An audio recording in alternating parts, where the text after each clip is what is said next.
अग्निकांड जलीगला 10 बखरा घर भद्रक वासुदेवपुर नायकसाही में भयावह अग्निकांड गतकाली विलंबित राति नायकसाही गणेश पारिक घरे निआं लगी घर समस्त आसबाबपत्र जली पाउंश हो जाइछि। लक्ष लक्ष टंकार लुगा और दरकारी कागजपत्र पोड़ी जाइछि। खबर पाई वासुदेवपुर अग्निशम विभाग पहुंची निआं को आयत्त करथिला।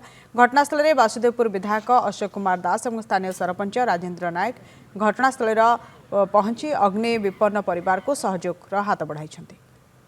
तो आमर रोषेबास किसी हुए ना आम रोषेबास हुए इलेक्ट्रिक लगी ना घर चल प्रचल किसी हुए ना सब जिन पतर सब रखा जाए बापा बो रुहतु काली बापा बो देह खराब है आम नहीं आम आर घर से शुई राति अधरे निआ लगी जन पड़ोसी डाकिले डाक देखला किसी काढ़ी द्वार कबाट सब निआ लगी पोड़ी काढ़ी किसी सब जिन जली जाइए। हम बापा देह खराब आम से घर को नहीं आम देखु से गाँव लोक डाकिले उठिक आईनु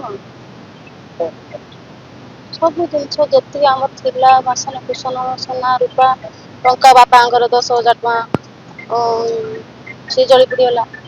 खट दीटा थी बांस पतर सब जली पड़गला।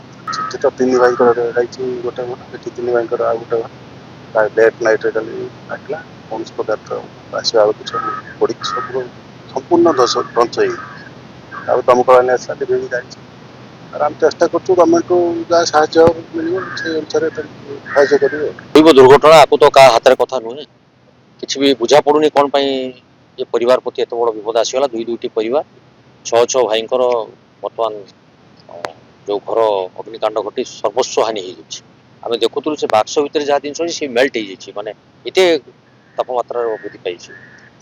तो से दृष्टि आम समस्त आस पहुँचलु। स्थानीय सरपंच भी मो सागर अच्छा